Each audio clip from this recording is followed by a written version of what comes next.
오늘 우리에게 주신 하나님의 말씀은 누가복음 20장 20절부터 26절의 말씀입니다. 누가복음 20장 20절부터 26절의 말씀 봉독해 드리겠습니다.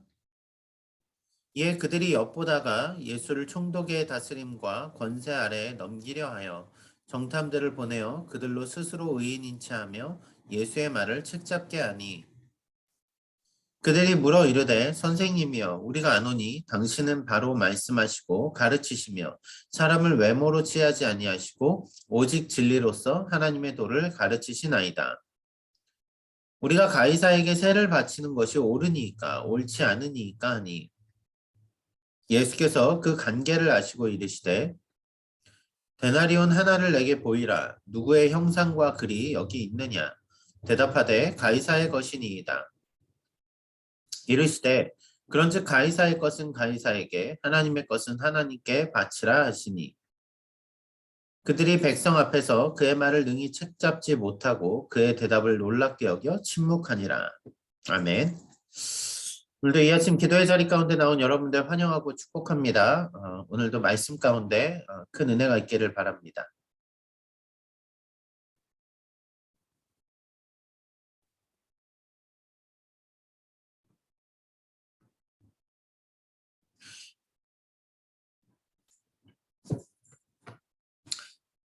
여러분 혹시 드라마 좋아하십니까?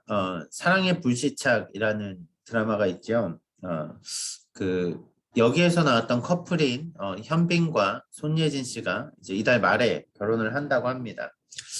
제가 이 드라마를 즐겨보진 않는데 이 드라마를 봤어요. 왜 그랬냐면 워낙 인기가 많다 그래서 한번 봐봤습니다. 아시아 전체에서 그해 가장 최장기 뭐 넷플릭스 1위 드라마 뭐 이런 식으로 얘기를 하더라고요.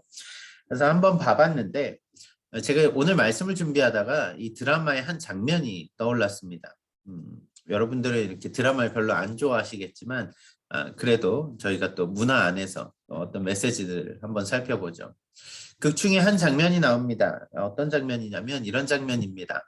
아마 보신 분들은 아실 거고 모르시는 분들은 제가 살짝 이야기를 해드릴게요. 현빈이 북한군 군인 대위로 나옵니다. 그런데 철책 쪽에서 근무를 하다가 평양으로 잠시 올라갔습니다. 근데 거기서 보위부라는 사람들이 와서 현빈을 잡아간 거죠. 왜냐하면 현빈의 반대쪽 세력에 있는 사람이 현빈을 모함해서 곤란하게 만들고 그를 처단하려고 한 거죠. 자, 그런데 현빈이 너무 이제 어이가 없어서 현빈 씨가 너무 어이가 없어서 증거가 있습니까? 이렇게 물었더니 이 보위부 간부가 그때 이런 이야기를 합니다. 제가 이 말이 참 기억이 많이 났어요. 느낌을 살려서 한번 보시죠. 이보라우, 틈이 있어야 못이 들어간다고 생각해. 못을 박으면 틈이 생기는 거야. 여기는 못 박는 곳이야. 증거 따위는 없어도 얼마든지 죄를 만들 수 있는 곳이야. 여러분 무엇입니까? 예전에 한국에 안기부라고 하죠. 한번 붙잡혀가면 없는 죄도 만들어져서 나온다고 하는 뭐 그런 우리 이야기들 많이 듣지 않았습니까?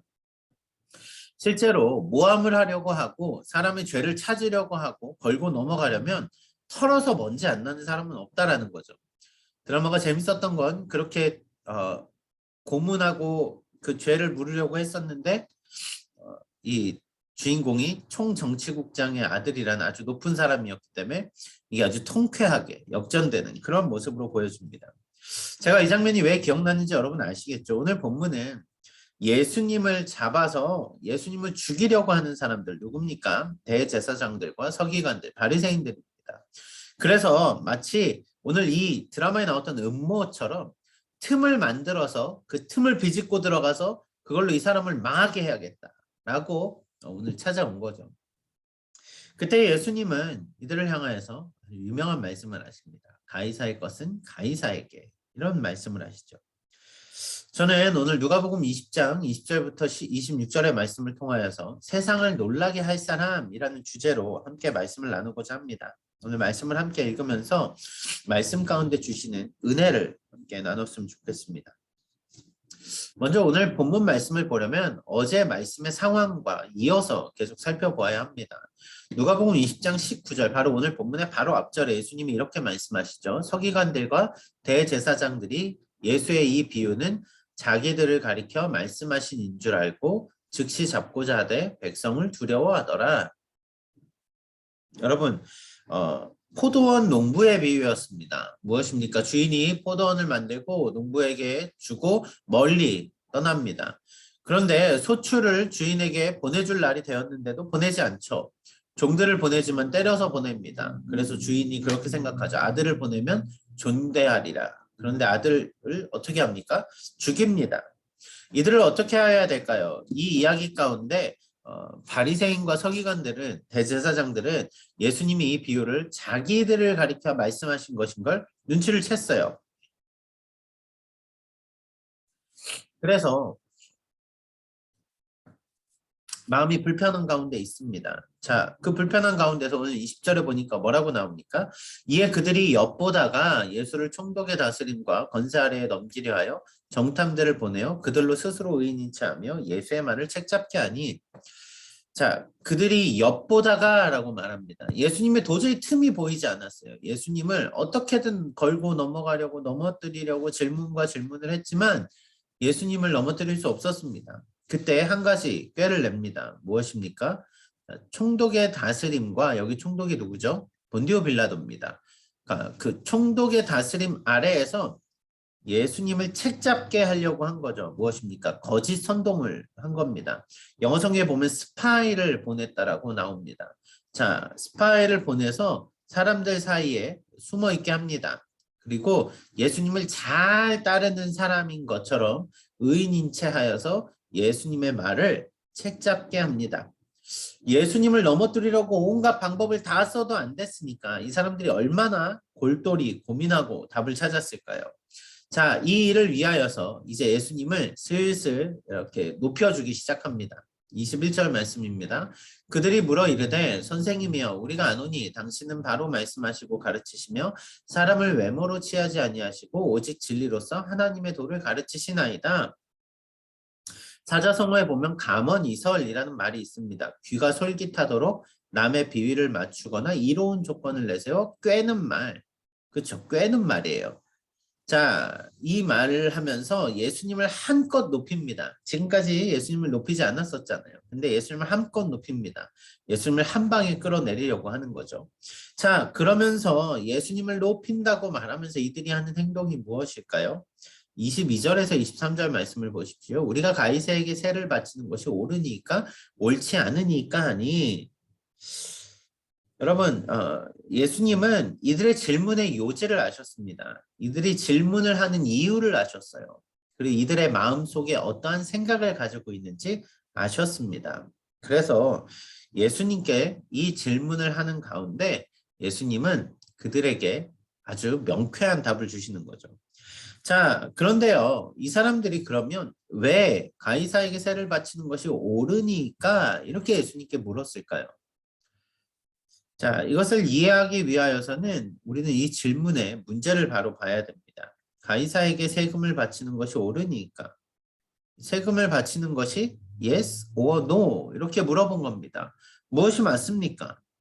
자, 세금 내는 게 맞습니까? 세금 안 내는 게 맞습니까? 당연히 세금 내는 게 맞겠죠. 그런데요, 여러분 잘 보세요. 우리는 당시의 시대적 상황을 보아야 됩니다. 먼저 세금의 원리를 알아야 된다는 거죠. 로마가 걷는 세금의 원리, 그것이 무엇입니까? 우리가 현대 시대에서는 세금을 내서 그것이 부의 균형을 이루는, 그쵸? 그 공공재나 어떤 국가의 여러 산업들에 들어가서 이것이 모두에게 평등하게 분야 이렇게 삶을 맞춰줄 수 있는데 조정하는 역할로 세금이 쓰입니다. 세금 안 내면 그 죄입니다. 그렇죠? 그러니까 세금은 강제성을 띄어요. 당시도 세금은 강제성을 띄었습니다. 그런데 목적이 다릅니다. 이것을 통해서 사람들에게 어떠한 유익을 주겠다라는 개념보다는 로마의 통치의 지배수단이었다라는 거죠. 자, 결국 이 통치의 지배수단에 대해서 세금을 내는 게 맞아. 어쩔 수 없이 내야 돼. 라고 한다면 어떤 문제가 생길까요? 예수님이 선생님으로서, 랍비로서 세금을 내는 것이 맞습니다. 라고 이야기하면 민족의 배신자가 되는 거예요. 왜 그렇습니까? 로마가 철권 통치, 사람들에게 그 사람들의 세금을 빼앗아 가면서 그들의 배를 채운 거니까요. 이 세금을 걷도록 하는 것에 동조하는 것은 민족의 배신자인 거죠. 여러분 친일파라는 이야기 많이 하잖아요. 친일파가 영화나 드라마에 보면 우리가 친일파의 모습들을 보게 되죠. 어떤 모습이었습니까? 일본을 위하여서 같은 국민인 한국 사람이 한국 사람을 괴롭게 하는 것. 그게 친일파였잖아요. 그런데요. 이스라엘에게도 이러한 존재가 있었죠. 누구입니까? 세리입니다. 죄인이라고 사람들의 죄인의 대명사로 일컬음받는 세리. 여러분 결국 세금을 걷는다는 게 얼마나 그 사람들로부터 고혈을 짜내는 것인지 당시 시대적인 상황을 보면 알 수 있다라는 거죠. 그런데 생각해 보십시오. 예수님이 민족의 막 지지를 받고 있는 아주 당시의 최고의 센세이션을 일으킨 선생님인데 세금을 내야 됩니까? 라고 물었을 때 내야죠 당연히. 그러면 세금을 권유한 게 돼요. 그러니까 스승으로서의 권위가 완전히 나가 떨어집니다. 내가 저런 사람인지 몰랐는데 민족의 배신자구나 이렇게 되는 거예요. 그럼 반대로 이야기하면 되겠죠. 그러면은 세금을 내지 않으면 됩니까? 세금을 내지 마십시오. 이렇게 말하면 어떻게 될까요? 로마의 반역자가 됩니다. 오늘 말씀에 나오는 그 바리새 그 서기관대가 대제사장이 보낸 스파이라는 사람 있잖아요. 이 스파이가 실은 마태복음과 마가복음에 보면 헤롯 당원이 포함되어 있습니다. 그러니까 충분히 정치적인 사람들이에요. 이들이 예수님의 이 말을 토대로 세금을 내지 말라고 이 선동한 자입니다. 이렇게 신고하면 예수님은 로마의 반역자로서 그 십자가에 달려 죽게 되는 거죠. 당시의 반역자들은 십자가에 달려 죽었으니까요. 자, 진짜 희한한 질문 아닙니까? yes라고 대답을 해도 안 되고 no라고 대답을 해도 안 됩니다. 도대체 뭐라고 대답을 해야 될까요? 우리가 이미 말씀의 답을 알고 있으니까 이 예수님이 하실 말씀을 알지만 실제로 이 질문은 누구도 대답할 수 없는 아주 어려운 질문이었단 말입니다. 왜요? 나의 소신을 지키면 잡혀서 죽게 되고 소신을 포기하면 나의 모든 지위를 잃어버리게 됩니다. 고민이 되죠. 고민이 되지 않겠습니까? 그런데 앞선 23절에 예수님이 뭐라고 하셨다고요? 그들의 관계를 아셨다라고 말씀하세요. 그들의 관계를 아셨다. 자, 이제 예수님은 이들이 이러한 아주 복잡하고도 미묘한 프로세스를 거친 질문에 이렇게 답을 해주십니다. 24절에서 25절 말씀이요. 데나리온 하나를 내게 보이라. 누구의 형상과 글이 여기 있느냐? 대답하되 가이사의 것이니이다.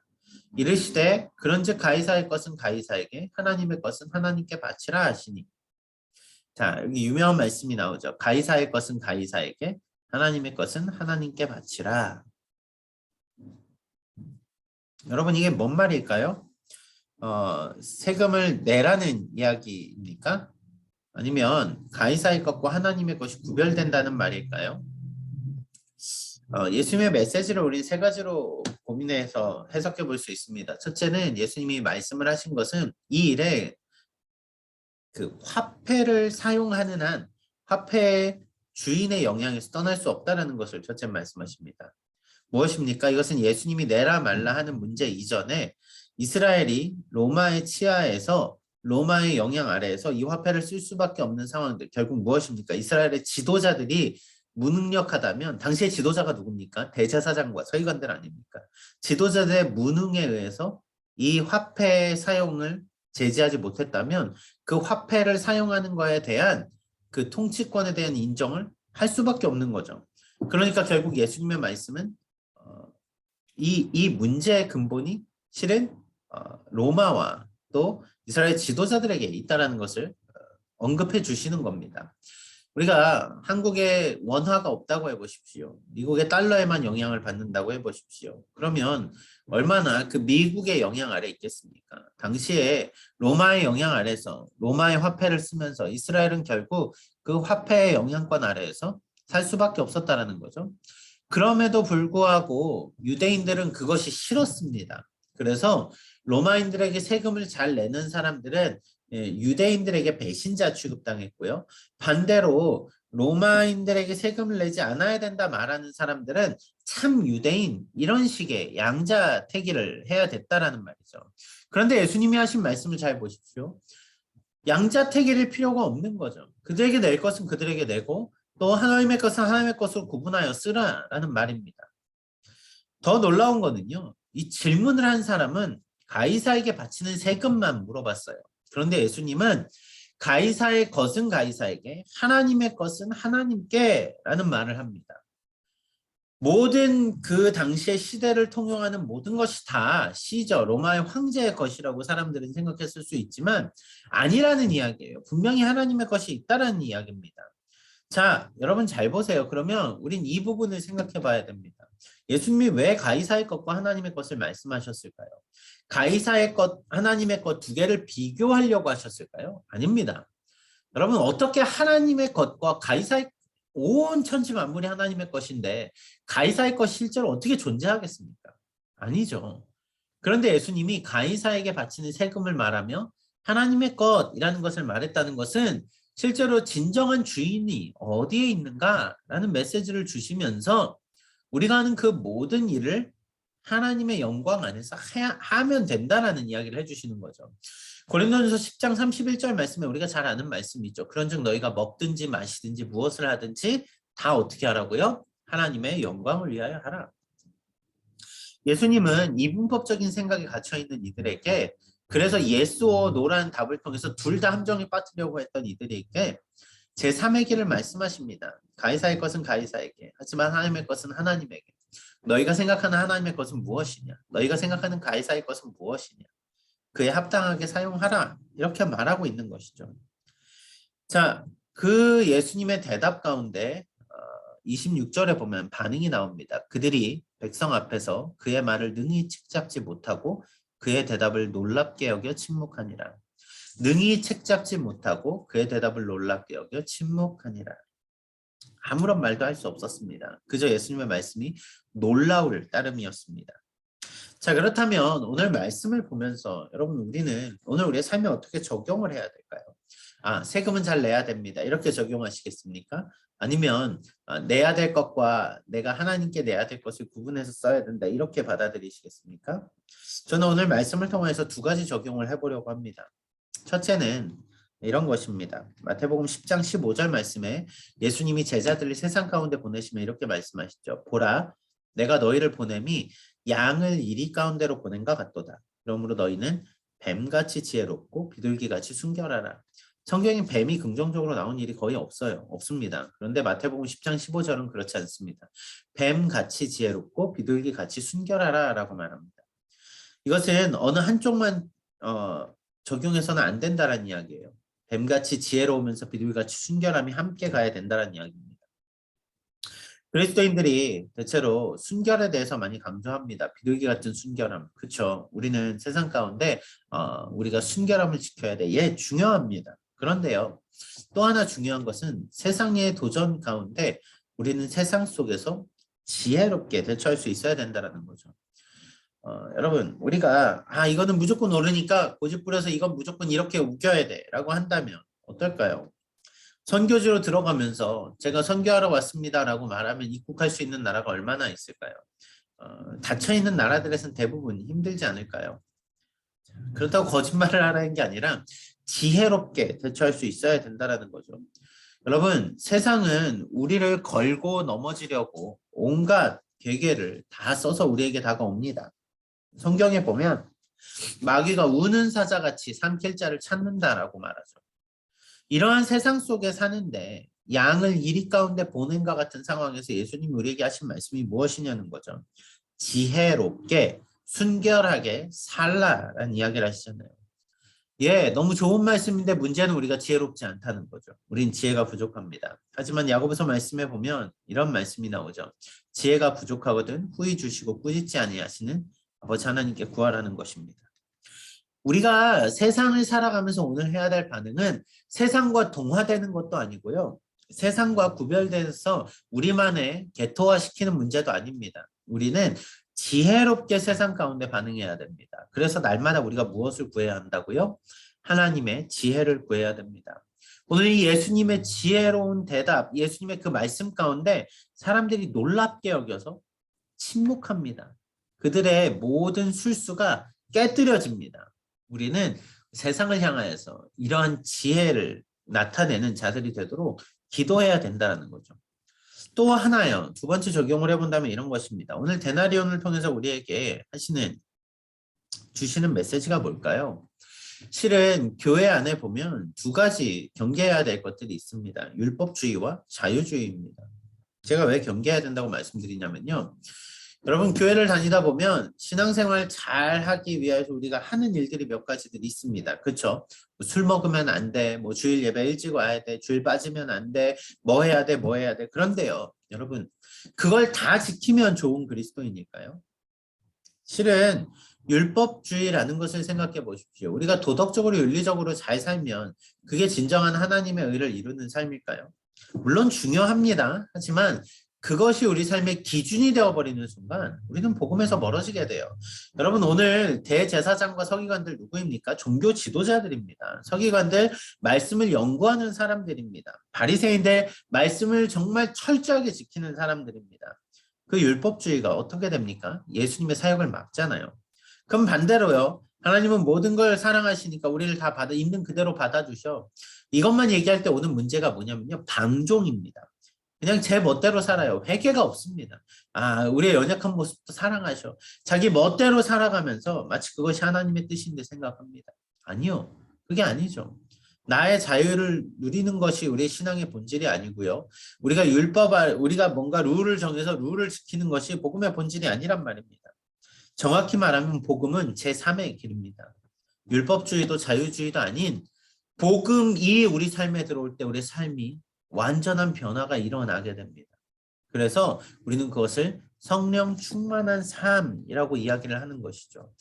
오늘 말씀 안에서 변화되어질 때 예수님으로 인하여서 구원받은 삶을 살아갈 때 진정한 복음 안에 있을 때 우리는 세상 가운데 놀라운 변화를 일으킬 수 있는 사람들이 된다는 것입니다. 말씀을 정리해 보겠습니다. 제가 오늘 본문 말씀을 준비하면서 드라마의 한 장면이 떠올랐다고 말씀드렸죠. 여러분, 세상은 틈을 만들어서 어떻게든 비집고 들어와서 우리를 세상화시키려고 합니다. 우는 사자와 같이 말이죠. 수많은 매체를 통하여서 수많은 메시지를 통하여서 우리에게 도전을 합니다. 과연 이 세상을 살아가는데 우리는 어떻게 살아가야 될까요? 오늘 예수님의 반응 속에서 우리는 우리의 반응을 보게 됩니다. 마이클 프로스트라는 교수님이 쓴 유명한 책이 있죠. 세상을 놀라게 하라. Five Habits 이런 개념으로 나온. 여러분 5가지 세상을 놀라게 하는 이 마이클 프로스트가 주장하는 이야기들을 보면 실은 한 가지의 메시지예요. 무엇입니까? 복음으로 세상을 놀라게 하라 이 말입니다. 오늘 데나리온의 하나의 사건으로 예수님이 이 놀라운 말씀을 선포하셨듯이 우리는 진정한 복음으로 세상을 놀라게 하는 사람들입니다. 우리의 행동에 우리의 율법적인 기준으로 가치관으로 세상과 우린 너네랑 달라라고 해서 세상과 선을 긋는 것도 아니고요. 반대로 세상 속에 들어가서 좋은 게 좋은 거라고 묶여 사는 것도 아닙니다. 우리는 복음으로 그리스도인으로서 세상을 놀라게 하는 사람들입니다. 그렇다면 오늘 말씀 가운데 여러분 오늘 이런 도전이 있기를 바랍니다. 여러분의 삶의 자리에서 복음을 발산하는 여러분 되셨으면 좋겠습니다. 복음으로 세상을 놀랍게 만드는 여러분 되셨으면 좋겠습니다. 그렇게 오늘을 살아가며 오늘 승리하는 삶으로 주님이 주시는 지혜로 세상을 놀랍게 하는 여러분 모두가 되시길 주님의 이름으로 축원합니다. 기도하겠습니다.